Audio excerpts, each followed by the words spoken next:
So dangling எரர்னா என்னென்னு பார்க்கலாம். இப்போ வந்து ஒரு ஆக்டிவிட்டி இருக்குது. அப்போ வந்துட்டு அதுக்கு வந்து மோர் தென் ஒன் எண்ட் ஈவெண்ட் நம்ம வந்து ஃபில்கர்சன் ரூலில் சொன்னோம் இல்லையா. ஸோ இப்போ வந்துட்டு ஒரு ஆப்ஜெக்ட் இருக்குது அப்படின்னா அதுக்கு வந்து கண்டிப்பாக வந்துட்டு ஒரே ஒரு எண்ட் ஈவெண்ட் தான் இருக்கணும், ஒரு ஸ்டார்டிங் ஈவெண்ட் தான் இருக்கணும். ஸோ அப்போ வந்து மோர் தென் ஒன் எண்ட் ஈவெண்ட் இருந்துச்சுன்னா அதுக்கு வந்து டேங்லிங் எரர் அப்படின்னு சொல்லுவாங்க. if a certain activity gets disconnected before completion of all the activities. இப்போ வந்துட்டு ஒரு ஆக்டிவிட்டி வந்துட்டு இல்லை அந்த என்டையர் ஆக்டிவிட்டியே வந்து ஃபுல்லாக கம்ப்ளீட் ஆகிறதுக்கு முன்னாடியே வந்து அந்த ஆக்டிவிட்டி வந்து டிஸ்கனெக்ட் ஆகிடுச்சு அப்படின்னா அதுக்கு பேர் வந்து டேங்லிங் ஆக்டிவிட்டி அப்படின்னு சொல்லுவாங்க. அதுக்கடுத்து ரிசல்ட்ஸ் இன் எரர் கால்டு டேங்லிங் எரர். இதனால் வந்து என்ன கிரியேட் பண்ணோம் அப்படின்னா ஒரு எரர் வந்து கிரியேட் பண்ணால் அது பேர் டேங்லிங் எரர் அப்படின்னு சொல்லுவாங்க. Against the rule that there should be only one end event. அதில் வந்து ஒரே ஒரு எண்ட் ஈவெண்ட் தான் இருக்கணும், ஒரே ஒரு டெய்ல் ஈவெண்ட் தான் இருக்கணும். ஓகேங்களா. That is an event from which no activity originates.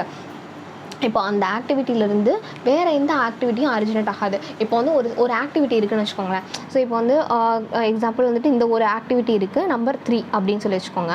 இப்போ வந்து இந்த ஆக்டிவிட்டிலேருந்து இந்த ஆக்டிவிட்டிலேருந்துட்டு second activity, third activity, first activity, அதுக்கடுத்து வந்துட்டு ஃபோர்த் ஆக்டிவிட்டி, இந்த மாதிரி எல்லா ஆக்டிவிட்டி மெர்ஜ் ஆகுது. பட் ஆனால் இதிலேருந்து எந்த ஆக்டிவிட்டியுமே எமர்ஜ் ஆகலை. ஓகேங்களா.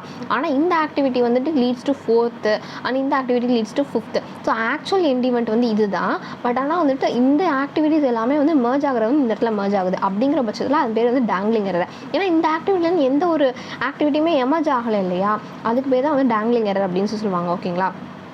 ஸோ இன்னொரு வாட்டி சொல்கிறேன். அதாவது டேங்லிங் எரர் அப்படின்னா இப்போ சர்டன் ஆக்டிவிட்டி கெட்ஸ் டிஸ்கனெக்டட். அந்த ஆக்டிவிட்டி நான் சொன்னேன்ல, இந்த ஆக்டிவிட்டி வந்துட்டு இந்த ஃபுல் ஆக்டிவிட்டி கம்ப்ளீட் ஆகிறதுக்கு முன்னாடியே இந்த first activity, second activity, third activity இது எல்லாமே வந்துட்டு இதாகிடுது, டிஸ்கனெக்ட். என்ன ஆகுது அப்படின்னா டிஸ்கனெக்ட் ஆகிடுது. ஓகேங்களா. இந்த ஃபோர்த் ஆக்டிவிட்டி டிஸ்கனெக்ட் ஆகிடுது. பட் இந்த ஆக்டிவிட்டி வந்து 5th ஆக்டிவிட்டி, 6th ஆக்டிவிட்டி அப்படின்னு சொல்லிட்டு இது வந்து போயிட்டே இருக்குது. ஓகேங்களா. இதுக்கு பேர் தான் வந்து டேங்லிங் எரர் அப்படின்னு சொல்லுவாங்க. அது இப்போ வந்து என்ன ஆகும் அப்படின்னா error of dangling goes against the rule that there should be only one end event. அதில் வந்து என்ன ஆகும் அப்படின்னா ஒரே ஒரு எண்ட் ஈவெண்ட் தான் இருக்கணும், ஒரே ஒரு டெய்ல் ஈவெண்ட் தான் இருக்கணும். அப்படிங்கிறத தாண்டி அது வந்து என்ன ஆகும் அப்படின்னா that is an event from which no activity originates. அந்த ஆக்டிவிட்டிலேருந்து எந்த ஒரு ஆக்டிவிட்டியுமே அரிஜினேட் ஆகலை. அப்படிங்கிற பட்சத்தில் அது வந்து என்ன பண்ணுறாங்க அப்படின்னா டேங்லிங் எரர் அப்படின்னு சொல்கிறாங்க. அதுக்கடுத்து லூப்பிங் எரர் அப்படின்னா என்ன அப்படின்னா if there is an endless loop in a network diagram, endless loop வந்துச்சு அப்படின்னா அது பேர் வந்துட்டு the activity arrow line in a network diagram leads back to itself. So இப்போ வந்துட்டு ஒரு ஆக்டிவிட்டி ஆரோ டயக்ராம் வந்து என்ன பண்ணும் அப்படின்னா அதே அந்த ஆக்டிவிட்டிக்கு வந்து திருப்பி போகும். ஸோ இப்போ ஃபார் எக்ஸாம்பிள் வந்துட்டு ஃபர்ஸ்ட் ஆக்டிவிட்டி இருக்குது அப்படின்னா அது செகண்ட் ஆக்டிவிட்டிக்கு போகுது, செகண்ட் ஆக்டிவிட்டிக்கு அடுத்து தேர்ட் ஆக்டிவிட்டி போகுது அப்படின்னா இந்த தேர்ட் ஆக்டிவிட்டி வந்து என்ன பண்ணுது அப்படின்னா ஃபர்ஸ்ட் ஆக்டிவிட்டிக்கு திரும்பி போகுது. அது வந்து பாசிபிள் இல்லை இல்லையா. ஸோ அப்போனா லூப் மாதிரி வந்து கிரியேட் ஆகுது. ஸோ இப்போ வந்து ஃபர்ஸ்ட் ஆக்டிவிட்டிக்கு அடுத்து செகண்ட் ஆக்டிவிட்டிக்கு தேர்ட் ஆக்டிவிட்டி அண்ட் தேர்டுக்கு அடுத்து ஃபோர்த்துன்னு ஒரு ஆக்டிவிட்டி எமர்ஜ் ஆகணும். ஆனால் வந்து இதுலேருந்து இப்போ இன்னொரு இதை பாருங்களேன் ஒரு நிமிஷம். இது நம்ம வந்து ப்ராக்டிக்கல் எக்ஸாம்பிள் வச்சு சொல்கிறேன். இப்போ வந்து என்ன ஆகும் அப்படின்னா இப்போ வந்து சர்வே பண்ணுறோம் அப்படின்னு வச்சுக்கோங்க. சர்வேக்கு அடுத்து வந்துட்டு எக்ஸ்கவேஷன் பண்ணுறோம். எக்ஸ்கவேஷனுக்கு அப்புறமா வந்துட்டு அந்த கிராவல் வந்து லே பண்ணுறோம். கிராவல் லே பண்ணதுக்கப்புறமா வந்துட்டு சிமெண்ட் லே பண்ணுறோம். இந்த மாதிரியான இது ப்ராசஸில் போனோம். திருப்பி சிமெண்ட் லே பண்ணதுக்கப்புறமா திருப்பி வந்துட்டு சர்வே பண்ணுவோமா, அது பண்ண தேவை கிடையாது. சரியா. அது வந்து என்ன ஆகும் அப்படின்னா இது வந்து என்ன ஆகும் அப்படின்னா ரிசோர்ஸ் வந்து வேஸ்ட் ஆகும், டைமு எஃபர்ட் எல்லாமே வந்துட்டு வேஸ்ட் ஆகும், தேவையில்லை. அதனால வந்துட்டு ப்ளஸ் வந்து அது வந்து பண்ணுறது தப்பான ஒரு ப்ராசஸ். இப்போ வந்து நம்ம வந்து ஷெட்யூலில் இருந்தால் கூட அதை நம்ம வந்து ப்ராக்டிக்கலாக பண்ணும்போது அது வராது. ஓகேங்களா. அப்போ வந்து அது வந்து எரரை தான் க்ரியேட் பண்ணோம். அப்போ அதுவே வந்து திருப்பி வந்துட்டு அந்த ஃபஸ்ட் ஆக்டிவிட்டிக்கே திருப்பி வந்தது அப்படின்னா அது பேர் லூப்பிங் எரர் அப்படின்னு சொல்லுவாங்க. ஓகேங்களா. அப்புறமா வந்துட்டு கிரிட்டிக்கல் பாத் அப்படின்னா என்ன அப்படின்னா 1 2 3 4 அப்படின்னு சொல்லி எடுத்துக்கிறோம். அப்போ float is equal to 0. Critical path அப்படிங்கிறது வந்துட்டு இப்போது இந்த ஆக்டிவிட்டி எடுத்துக்கிறோம் இல்லையா.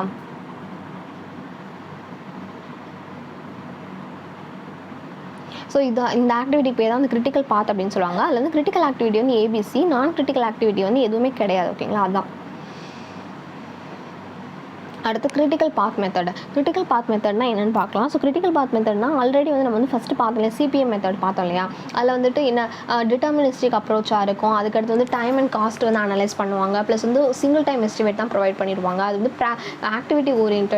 இது வந்து என்ன ஆகும் அப்படின்னா இது வந்து ஆக்டிவிட்டி ஓரியன்ட், இது வந்து டிட்டர்மினிஸ்டிக் அப்ரோச்சாக இருக்கும். ப்ளஸ் வந்து இதில் வந்து டம்மி ஆக்டிவிட்டி வந்து இருக்கும். இந்த மாதிரியெல்லாம் நிறைய பார்த்தோம் இல்லையா. ஸோ அதுதான் வந்து இங்கே பார்க்க போகிறோம். டோட்டல் சீக்வன்ஸ் ஆஃப் ஆக்டிவிட்டி அது வந்து கொஞ்சம் எலாபரேட்டாக பார்க்கலாம். ஓகேங்களா. இதில் வந்து என்ன ஆகும் அப்படின்னா கிரிட்டிக்கல் பாத் அப்படிங்கிறது ஒரு ஆக்டிவிட்டி. இது வந்து என்ன பண்ணும் அப்படின்னா sequence of activity which designs the total project duration. வந்து என்ன பண்ணும் அப்படின்னா ப்ராஜெக்டோட டியூரேஷனை வந்து டிட்டர்மைன் பண்ணும். அப்படிங்கிறது தான் வந்துட்டு கிரிட்டிக்கல் ஆக்டிவிட்டி அப்படின்னு சொல்கிறாங்க. Critical path determines longest stretch of independent activities and measuring the time required to complete them from start to finish. அதாவது அது வந்து என்ன பண்ணுது அப்படின்னா வந்துட்டு ஒரு லாங்கஸ்ட் ப்ராசஸ் ஓகேங்களா. இது வந்து என்ன இருக்கும் அப்படின்னா ஸோ இப்போ வந்து 1 to 5 அப்படிங்கிற வந்துட்டு ஒரு ஆக்டிவிட்டி எடுத்துக்கோங்க. அந்த ஆக்டிவிட்டி வந்துட்டு 17 டேஸ் வந்து ஆகுது அப்படின்னா மிச்ச ஆக்டிவிட்டி எல்லாமே 13 டேஸ் 14 டேஸ்லேயே வந்துட்டு மித்த பாத் ரெண்டுமே வந்து முடிஞ்சுது. அப்படிங்கிற பட்சத்தில் எது வந்துட்டு கிரிட்டிக்கல் பாத் அப்படின்னா எந்த பாத் வந்துட்டு அதிகமான டியூரேஷன் எடுத்துக்குதோ அதுக்கு பேர் தான் வந்துட்டு கிரிட்டிக்கல் பாத் அப்படின்னு சொல்லுவாங்க. ஸோ அதுக்கு பேர் தான் அப்போ வந்து 17 அப்படிங்கிறது தான் வந்துட்டு எந்த பாத் வந்துட்டு லாங்கஸ்ட் டியூரேஷன் எடுக்குது 17 days இருக்கு இல்லையா, அதுதான் வந்துட்டு critical path obviously. CPM is a project modeling technique developed by Dupont and Ramington ஓகேங்களா. அதுக்கடுத்து இது வந்து interdependent activities. அது என்ன பண்ணுறோம் அப்படின்னா determines which activities are critical and which have total float. Critical path determines as short as possible. அது கம்மியான டைம்லேயே வந்துட்டு அந்த ஆக்டிவிட்டி வந்து முடிச்சிடலாம். இப்போ கிரிட்டிக்கல் பாத்தில் இருக்கிற ஆக்டிவிட்டியை வந்து நம்ம வந்து முடித்தோம் அப்படின்னா அந்த என்டையர் ப்ராஜெக்டே வந்து நம்ம ஈஸியாக வந்து கம்மியான ஷார்ட்டஸ்ட் பாசிபிள் டைம்லேயே முடிச்சிடலாம் அப்படிங்கிற வச்சு தான் இப்போ வந்து கிரிட்டிக்கல் பாத் அப்படின்னு சொல்கிறாங்க. அதுக்கடுத்து activities are critical which have total float இருக்கு இல்லையா, அது வந்து 0 ஓகேங்களா. அந்த கிரிட்டிக்கல் பாத்தில் நம்ம ஃபஸ்ட்டே சொன்னோம் இல்லையா, கிரிட்டிக்கல் பாத்தில் வந்துட்டு எக்ஸ்ட்ரா அவைலபிள் டைம் வந்து எதுவுமே இருக்காது. ஸோ அப்படின்னா வந்து அது 0வாக தான் இருக்கும். அதுக்கடுத்து CPM. It is a sequence of activities which decides the total project duration and is formed by critical activity. இது வந்து இதான் வந்துட்டு டோட்டல் ப்ராஜெக்ட் டியூரேஷன் வந்து டிட்டர்மைன் பண்ணுது. ஏன் அப்படின்னா இதான் வந்து லாங்கஸ்ட் பாத் இல்லையா. ஸோ அதனால் வந்து இதான் வந்து டோட்டல் பாத் வந்து டிட்டர்மைன் பண்ணுது. ப்ளஸ் இது வந்து கிரிட்டிக்கல் ஆக்டிவிட்டி அப்படின்னு சொல்கிறாங்க. Longest duration path and consume the maximum resource. நம்ம வந்து ஃபஸ்ட்டு சொன்னோம் இல்லையா, மேக்ஸிமம் வந்து டைம் அண்ட் ரிசோர்ஸ் வந்து கன்சியூம் பண்ணுறது வந்துட்டு அதுதான் அந்த கிரிட்டிக்கல் பாத் தான். இந்த கிரிட்டிக்கல் பாத்தை இந்த ஃப்ளோட் ஆஃப் ஸ்லாக் வந்து எப்படி இருக்கும்னா 0வாக இருக்கும். இந்த கிரிட்டிக்கல் பாத்தில் வந்து என்ன பண்ணும் அப்படின்னா ஃப்ளோட் ஆஃப் ஸ்லாக் வந்து 0வாக தான் இருக்கும். If critical project affects by lay the entire project have affected. இப்போ இந்த கிரிட்டிக்கல் பாத்தில் இருக்கிற ப்ராஜெக்ட் வந்து அஃபெக்ட் ஆச்சு அப்படின்னா இந்த என்டையர் ப்ராஜெக்ட் வந்து அது வந்து அஃபெக்ட் ஆகிடும் ஓகேங்களா. If the critical project affected by late the entire project is affected. அதில் வந்துட்டு ஃப்ளோட் வந்து எப்போவுமே 0வாக தான் இருக்கும். ஸோ அது மேலே சொன்னால் அதே பாயிண்ட்ஸ் வந்து திருப்பி ரிப்பீட் ஆகிட்டு இருக்கும். அதுக்கடுத்து வந்துட்டு இப்போ வந்து ABC அப்படின்னு சொல்லிட்டு ஒரு சீரியஸ் ஆஃப் ஆக்டிவிட்டி வந்து இருக்குது. இப்போ A அப்படிங்கிற ஆக்டிவிட்டி நீங்கள் வந்து ஜென்ரலாக பாருங்களேன். ஏக்கு அடுத்து என்ன லெட்டர் வரும், பி வரும், பிக்கு அடுத்து என்ன லெட்டர் வரும், சிக்கு அடுத்து என்ன லெட்டர் வரும், டி ஓகேங்களா. ஸோ இதுதான் வந்துட்டு ஆக்டிவிட்டியோட இது என்ன சொல்கிறது சீக்வன்ஸ் ஓகேங்களா. ஸோ இப்போ வந்துட்டு ஏங்கிற ஆக்டிவிட்டிக்கு அடுத்த ஆக்டிவிட்டி சக்ஸர் ஆக்டிவிட்டினா என்ன அப்படின்னா இந்த ஆக்டிவிட்டிக்கு அடுத்து என்ன ஆக்டிவிட்டி நடக்கும் அப்படின்னா பி அப்படிங்கிற ஆக்டிவிட்டி நடக்கும் கண்டிப்பாக. அதுக்கடுத்து ப்ரொடியூசர் ஆக்டிவிட்டி. இப்போ ஏங்கிற ஆக்டிவிட்டிக்கு எது வந்து முன்னாடி நடக்கும் அப்படின்னா எந்த ஆக்டிவிட்டியும் நடக்காது ஓகேங்களா. ஸோ இது எந்த ஆக்டிவிட்டியுமே இருக்காது ஓகேங்களா. அதுதான் வந்துட்டு ப்ரொடியூசர் ஆக்டிவிட்டி வந்து என்ன சொல்கிறாங்க அப்படின்னா 0 ஓகேங்களா, எதுவுமே நடக்கல டேஷ் ஓகேங்களா. ஸோ அதுக்கடுத்து வந்துட்டு பீங்கிற ஆக்டிவிட்டி எடுத்துக்கிறோம். பீங்கிற ஆக்டிவிட்டிக்கு ப்ரொடியூசர் ஆக்டிவிட்டினா வந்து ஏ, அதுக்கடுத்து சக்ஸர் ஆக்டிவிட்டினா வந்துட்டு சி ஓகேங்களா. அதே மாதிரி வந்துட்டு சி அப்படிங்கிற ஆக்டிவிட்டி எடுத்துக்கிறோம். ஸோ அப்படிங்கிற சி அப்படிங்கிற ஆக்டிவிட்டி எடுத்தோம் அப்படின்னா அது வந்து என்ன பண்ணோம் அப்படின்னா சிங்கிற ஆக்டிவிட்டிக்கு ப்ரொடியூசர் ஆக்டிவிட்டி வந்து பி, சக்ஸர் ஆக்டிவிட்டி வந்து இதுவும் கிடையாது. ஸோ இப்போ வந்து சிஏவோட அந்த ப்ராஜெக்ட் வந்து முடிஞ்சிருச்சு அப்படிங்கிற பட்சத்தில் அது வந்து என்ன ஆகும் அப்படின்னா வந்துட்டு இந்த 3 தான் வந்து கொடுத்துருக்காங்க ஓகேங்களா. ஹவு மெனி ஆக்டிவிட்டி இந்த ப்ராஜெக்ட் அப்படின்னா வந்துட்டு ABC அப்படிங்கிறது. ஸோ இப்போ பாருங்களேன், இப்போ ஏக்கு அடுத்து பிக்கு அப்புறம் சி அப்படிங்கிறது தான் வந்துட்டு அந்த ஆக்டிவிட்டியோட இது வந்துட்டு ஏக்கு வந்து சக்ஸர் ஆக்டிவிட்டி என்ன பி, இது ஏக்கு வந்து ப்ரொடியூசர் ஆக்டிவிட்டி என்ன எதுவும் கிடையாது ஓகேங்களா. இது வந்து ஈவெண்ட் இது ஓகேங்களா. இது வந்து ஆக்டிவிட்டியாக நீங்கள் எடுத்துக்கூடாது. இங்கே இருக்கிறதா வந்து ஆக்டிவிட்டி, இது வந்து ஈவெண்ட் ஓகேங்களா. ஸோ அதுக்கடுத்து பிக்கு வந்து சக்ஸர் ஆக்டிவிட்டின்னா சி, பிக்கு வந்து ப்ரொடியூசர் ஆக்டிவிட்டின்னு ஏ ஓகேங்களா. ஸோ அவ்வளோதான். இப்போ வந்து இது ரொம்ப இம்பார்ட்டண்டான ஒரு மெத்தட். ஸோ இப்போ வந்து இது வந்து ஒரு ஈவெண்ட்டு, இது வந்து ஒரு ஈவெண்ட் அப்படின்னா இந்த மாதிரி வந்துட்டு ஒரே இடத்துல வந்துட்டு இந்த ஆரோ வந்து ஒரே டைரக்ஷனில் 2 ஆரோ வந்து ஒரே ஆங்கிளில் வந்து போடக்கூடாது. இது ரொம்ப ரொம்ப முக்கியம். ஃபில்கர்சன் ரூல்லே சொல்லியிருப்பாங்க ஒரே ஆங்கிளில் ஒரு ரெண்டு ஆரோஸ் வந்து போடக்கூடாது ஓகேங்களா. அதான் வந்துட்டு இது. இப்போ வந்து இதை வந்து எப்படி டினோட் பண்ணலாம் அப்படின்னா இது வந்து ஏன்னு எடுத்துக்கிறோம். இப்போ வந்து ஃபஸ்ட்டு இனிஷியல் ஈவெண்ட் வந்து இதுன்னு எடுத்துக்கிறோம். இதுக்கடுத்து ஏங்கிற ஆக்டிவிட்டி எடுத்துக்கிறோம், பிங்கிற ஆக்டிவிட்டி எடுத்துக்கிறோம், சிங்கிற ஆக்டிவிட்டி. இந்த மாதிரி வந்துட்டு ஆக்டிவிட்டீஸ் வந்து கான்சிக்வெண்ட்டாக வந்து போட்டுக்கிட்டே இருக்கும் ஓகேங்களா. அதுக்கடுத்து இப்போ வந்து இந்த ஜென்ரலாக வந்துட்டு இன்னும் அதிகமான ஒரு இது இருக்குது ஓகேங்களா. பெரிய நெட்வொர்க் அனாலிசிஸ் இருக்குது. ஸோ இப்போ வந்துட்டு இந்த ஒரு இது இருக்கு இல்லையா. இப்போ வந்து இது வந்து ஆக்டிவிட்டி கிடையாது, இதுதான் ஆக்டிவிட்டி. ஏங்கிற ஆக்டிவிட்டி, சிங்கிற activity, B, D, F, E ஓகேங்களா. ஸோ இப்போது ஏங்கிற ஆக்டிவிட்டிக்கு சக்ஸர் ஆக்டிவிட்டி என்ன சி, இப்போ ஏங்கிற ஆக்டிவிட்டிக்கு ப்ரொடியூசர் ஆக்டிவிட்டி என்ன எதுவும் கிடையாது ஓகேங்களா. அதுக்கடுத்து பிங்கிற ஆக்டிவிட்டிக்கு சக்ஸர் ஆக்டிவிட்டி என்ன டி, அந்த பிங்கிற ஆக்டிவிட்டி ப்ரொடியூசர் ஆக்டிவிட்டி எதுவும் கிடையாது. அடுத்து டிங்கிற ஆக்டிவிட்டி சக்ஸர் ஆக்டிவிட்டி என்ன எஃப், அப்போ டிங்கிற ஆக்டிவிட்டிக்கு ப்ரொடியூசர் ஆக்டிவிட்டி கிடையாது. அதுக்கடுத்து என்ன இருக்கும் அப்படின்னா இந்த இடத்துல சி இருக்கு இல்லையா, சிங்கிற ஆக்டிவிட்டிக்கு சக்ஸர் ஆக்டிவிட்டி இ, அந்த சிங்கிற ஆக்டிவிட்டி ப்ரொடியூசர் ஆக்டிவிட்டி எதுவுமே ஏ ஓகேங்களா. அப்போது சிங்கிற ஆக்டிவிட்டிக்கு சக்ஸர் ஆக்டிவிட்டி எதுவும் கிடையாது, எஃப்ங்கிற ஆக்டிவிட்டிக்கு சக்ஸர் ஆக்டிவிட்டி எதுவும் கிடையாது. கிடையாது. ஸோ அப்போ வந்து இந்த நெட்வொர்க் அனாலிசிஸ் வந்துட்டு இந்த சார்ட்டில் வந்து கொடுத்துருப்பாங்க ஓகேங்களா, இந்த சார்ட்டில் வந்து கொடுத்துருப்பாங்க. ஸோ இதுதான் சொல்லியிருக்காங்க. ஏங்கிற ஆக்டிவிட்டிக்கு வந்து சக்ஸர் ஆக்டிவிட்டி என்ன அப்படின்னா சி, ஆனால் வந்து ப்ரொடியூசர் ஆக்டிவிட்டி எதுவும் கிடையாது. பிங்கிற ஆக்டிவிட்டிக்கு சக்ஸர் ஆக்டிவிட்டி டி இருக்கு இல்லையா, ஆனால் வந்து அதில் ப்ரொடியூசர் ஆக்டிவிட்டி எதுவும் கிடையாது ஓகேங்களா. அதுக்கடுத்து வந்துட்டு சிங்கிற ஆக்டிவிட்டிக்கு ப்ரொடியூசர் ஆக்டிவிட்டி என்ன ஏ ஓகேங்களா, ஆனால் சக்ஸர் ஆக்டிவிட்டி என்ன இ ஓகேங்களா. அதுக்கடுத்து வந்துட்டு டிங்கிற ஆக்டிவிட்டி ப்ரொடியூசர் ஆக்டிவிட்டி என்ன பி, சக்ஸர் ஆக்டிவிட்டி என்ன எஃப் ஓகேங்களா. அதுக்கடுத்து வந்துட்டு இந்த எஃப்ங்கிற சிக்கு இ அண்ட் எஃப்க்கு வந்துட்டு சக்ஸர் ஆக்டிவிட்டி எதுவும் கிடையாது, ஆனால் ப்ரொடியூசர் ஆக்டிவிட்டி இருக்குது ஓகேங்களா. சி அண்ட் டி அப்படிங்கிற ப்ரொடியூசர் ஆக்டிவிட்டி இருக்குது ஓகேங்களா.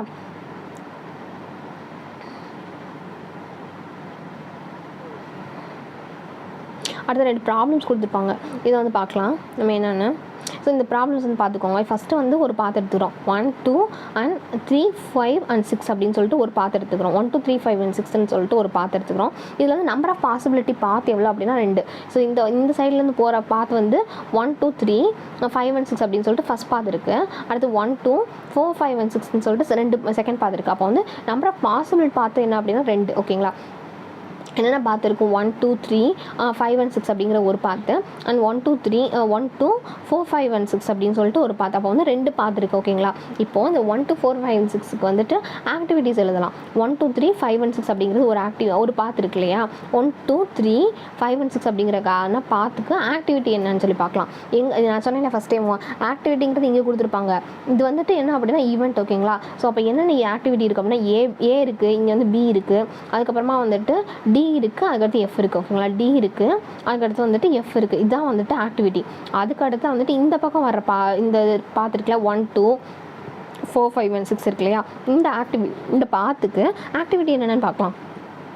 ஏ இருக்கா, அதுக்கடுத்து சி இருக்குது ஓகேங்களா. அதுக்கடுத்து வந்துட்டு என்ன இருக்குது அப்படின்னா இ இருக்குது, அதுக்கடுத்து வந்துட்டு எஃப் இருக்குது ஓகேங்களா. ஸோ இதுதான் வந்துட்டு ஆக்டிவிட்டீஸ்.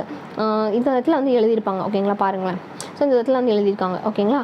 அதுக்கப்புறமா வந்துட்டு என்ன இருக்கும் அப்படின்னா 6 இருக்குது, அதுக்கடுத்து வந்துட்டு இதெல்லாம் டியூரேஷன் எழுதியிருப்பாங்க.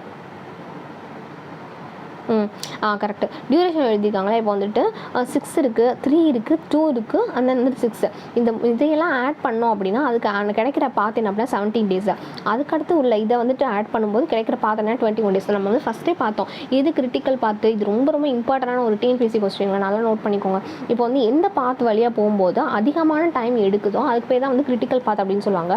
ஸோ இப்போ 21 days அப்படிங்கிறதா வந்துட்டு கிரிட்டிக்கல் பாத்தாக இருக்குது. ஏன்னா அதுக்கு முன்னாடி உள்ள ஆக்டிவிட்டி எவ்வளோ நாளில் வந்து முடியுது அப்படின்னா 17 daysலேயே முடிஞ்சிருது. ஸோ கம்மியான டைமு எது வந்துட்டு அதிகமான டைம் எடுக்குது, லாங்கஸ்ட் பாசிபிள் பார்த்துருக்கல, அது பேர் தான் வந்துட்டு கிரிட்டிக்கல் பாத் அப்படின்னு சொல்லுவாங்க. ஸோ இது வந்து கிரிட்டிக்கல் பாத் 21 days. அப்போ இது கிரிட்டிக்கல் பாத் அப்படின்னா இது என்ன, இதில் வந்து இது வந்து என்ன கிரிட்டிக்கல் பாத்து நம்ம பார்த்தோம்லே ஃபஸ்ட்டு சப் கிரிட்டிக்கல் பார்த்தீங்கன்னா ஃப்ளோட் வந்து பாசிட்டிவில் இருக்குது அப்படிங்கிற பட்சத்தில் சப் கிரிட்டிக்கல் பாத். இதில் இருக்க ஃப்ளோட்டோடைய இதை என்ன நம்பர் என்ன அப்படின்னா 17க்கும் 21க்கு எவ்வளோங்க டிஃப்ரென்ஸ். இப்போ 17 daysல இப்போ நான் ஒரு ஆக்டிவிட்டி இருக்குது, இப்போ வந்து ஒரு ப்ராஜெக்ட் மேனேஜ்மெண்ட்டை படிக்கணும் அப்படிங்கிற நினைக்கிறோம். அப்போ வந்துட்டு அந்த ஆக்டிவிட்டி வந்து 21 daysல படித்து முடிக்கணும் அப்படின்னு சொல்லி நினைக்கிறோம். ஆனால் வந்துட்டு அது 17 daysலேயே முடிஞ்சிருது அப்படின்னா மீதி இருக்கிற கேப் என்ன 4 days வந்து கேப் இருக்கு இல்லையா. அந்த 4 days வந்துட்டு எக்ஸ்ட்ரா அவைலபிள் டைம். இந்த எக்ஸ்ட்ரா அவைலபிள் டைமுக்கு பேர் தான் வந்துட்டு ஃப்ளோட் அப்படின்னு சொல்கிறோம் ஓகேங்களா. அப்போ வந்து இது வந்து பாசிட்டிவ் ஃப்ளோட்டு. ஸோ 4 days இருக்குது. அப்போ வந்து ரிசோர்ஸும் வந்து எக்ஸ்ட்ரா அவைலபிளாக இருக்குது. அந்த வந்து ப்ராஜெக்ட் வந்துட்டு அஹெட் ஆஃப் ஷெட்யூல் ஓகேங்களா. நம்ம ஃபஸ்ட்டு சொன்னால என்னென்ன பாயிண்ட்ஸ்லாம் சொன்னோம், அஹெட் ஆஃப் ஷெட்யூலில் இருக்குது. அதுக்கடுத்து வந்துட்டு பாசிட்டிவ் ஃப்ளோட்டாக இருக்குது. இதில் வந்துட்டு ரிசோர்ஸ் வந்து அவைலபிள் அதிகமாக இருக்குது. ப்ளஸ் இதில் வந்துட்டு என்ன இருக்குது அப்படின்னா பாசிட்டிவ் கம்மியான அட்டென்ஷன் கொடுத்தாலே போதும் ஓகேங்களா, அவ்வளோதான்.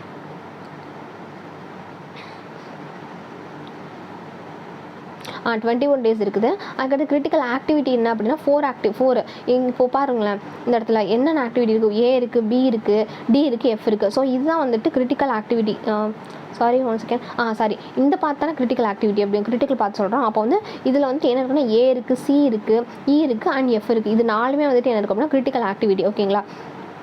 அதுக்கடுத்து கிரிட்டிக்கல் பாத் என்ன அப்படின்னா 1 2 4 5 and 6. அதுக்கடுத்து வந்துட்டு ஏசிஇஎன்எஃப் அப்படிங்கிற கிரிட்டிக்கல் ஆக்டிவிட்டி. அதுக்கடுத்து பிஎன்டி அப்படிங்கிறது நான் கிரிட்டிக்கல் ஆக்டிவிட்டி. ஏன் வந்து பிஎன்டி அப்படிங்கிறது நான் கிரிட்டிக்கல் ஆக்டிவிட்டினா இங்கே பாருங்களேன் ஒரு நிமிஷம், இந்த இடத்துல இருக்குது இல்லையா. இந்த எந்த பாத்தெல்லாம் வந்து இந்த ஆக்டிவிட்டியெல்லாம் கிரிட்டிக்கல் பாத்தில் இல்லையோ அதுக்கு பேர் வந்து நான் கிரிட்டிக்கல் ஆக்டிவிட்டி. ஸோ அப்படி பார்த்தோம் அப்படின்னா பியும் டியும் வந்துட்டு நான் கிரிட்டிக்கல் ஆக்டிவிட்டி. சரிங்களா. இந்த இடத்துல வந்து பியும் டியும் நான் கிரிட்டிக்கல் ஆக்டிவிட்டி. அதுக்கடுத்து வந்துட்டு நான் கிரிட்டிக்கல் பாத்னா என்ன அப்படின்னா எந்த இதில் வந்து கம்மியான டைம் ஆகும் 1 2 3 5 and 6 அப்படிங்கிறதா நான் கிரிட்டிக்கல் பாத்து. ஸோ கிரிட்டிக்கல் பாத்னா என்ன, நான் கிரிட்டிக்கல் பாத்னா என்ன அப்படின்னு சொல்லிட்டு இந்த ப்ராப்ளம் வந்து பார்த்தோம். ஓகேங்களா.